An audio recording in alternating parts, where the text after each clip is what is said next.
తెలంగాణ ముఖ్యమంత్రి కేసీఆర్ పుట్టినరోజు సందర్భంగా పెద్దపల్లి బీఆర్ఎస్ పార్టీ ఆధ్వర్యంలో మాజీ సీఎం కేసీఆర్ పెట్టిన సభా ప్రాంగణంలో బీఆర్ఎస్ నాయకులతో కలిసి 101 మొక్కలు నాటిన బీఆర్ఎస్ మహిళా నాయకురాలు దాసరి ఉష.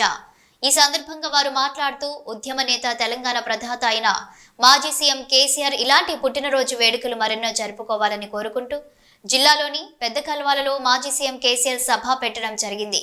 ఆ ప్రాంగణంలో 101 మొక్కలు నాటి వారికి అంకితం చేస్తామన్నారు. అలాగే మాజీ సీఎం పుట్టినరోజు సందర్భంగా ఆయన ఆయుర ఆరోగ్యాలతో ఉండాలంటూ ఆ దేవిని కోరుకున్నామని అన్నారు. ఈ కార్యక్రమంలో జాగృతి నాయకులు, మహిళా నాయకురాలు, బీఆర్ఎస్ నాయకులు పాల్గొన్నారు. మరి నేడు ఒక శుభదినం. మనకి ఈ భూమి ఇచ్చినటువంటి పెద్ద నాయకుడు, ఈ తెలంగాణ గడ్డ ఇచ్చినటువంటి పెద్ద నాయకుడు కేసీఆర్ గారు. ఒకనాడు కేసీఆర్ గారే, నేడు కేసీఆర్ గారే, రాబోయే తరానికి కూడా కేసీఆర్ గారే. ఎందుకంటే ఒకనాడు ఆయన వల్లనే మనకి తెలంగాణ కోసం ఒక బీఆర్ఎస్ పార్టీని ఏర్పాటు చేసి పార్లమెంట్లో సైతం వాళ్ళ మెడలు వంచి మనకి తెలంగాణని వచ్చే విధంగా చేశారు.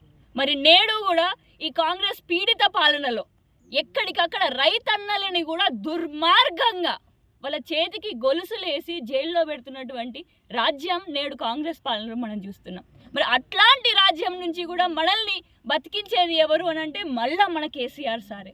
మళ్ళా రానున్న తరానికి ఈ తెలంగాణని బంగారు తెలంగాణగా చేద్దాము అని చెప్పేసి హృదయం నిండా తెలంగాణని పెట్టుకున్నటువంటి గొప్ప నాయకుడు మన కేసీఆర్ గారు.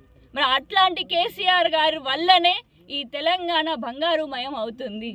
అందుకనే నేడు మేమందరం కూడా మరి కేసీఆర్ గారు ఈరోజు పుట్టినరోజు సందర్భంగా 101 మొక్కలు నాటుతున్నాం. మరి ఈ మొక్కలు మీ అందరికీ తెలుసు, చిన్న విత్తనం నుంచి చిన్న మొక్క అయిన తర్వాత చెట్టు లెక్క పాతుకపోయి భూమిలో ఉంటుంది. మరి కేసీఆర్ గారు ఆనవాళ్ళు చెరిపేస్తాం అని చెప్పేసి రేవంత్ రెడ్డి గారు ఎంత గొంతు సించుకొని మొత్తుకున్నా కూడా ఆయన ఆనవాళ్ళు కాదు కదా, మేము పెట్టిన చెట్లని కూడా మీరు పీకలేరు అని మేము చెప్తున్నాం. అదేవిధంగా మరి నేడు ఈరోజు ఇంత చక్కటి కార్యక్రమాన్ని ముందుకు తీసుకొని వెళ్ళినటువంటి బొల్లం భూమేష్ గారికి ప్రత్యేకంగా నా ధన్యవాదాలు తెలియజేసుకుంటూ ఇక్కడికి వచ్చినటువంటి బీఆర్ఎస్ నాయకులందరికీ కూడా, నాయకులకి, కార్యకర్తలకి, కేసీఆర్ గారి అభిమానులకి, మహిళలకి ప్రత్యేకంగా నా ధన్యవాదాలు తెలియజేసుకుంటూ అందరికీ జై కేసీఆర్.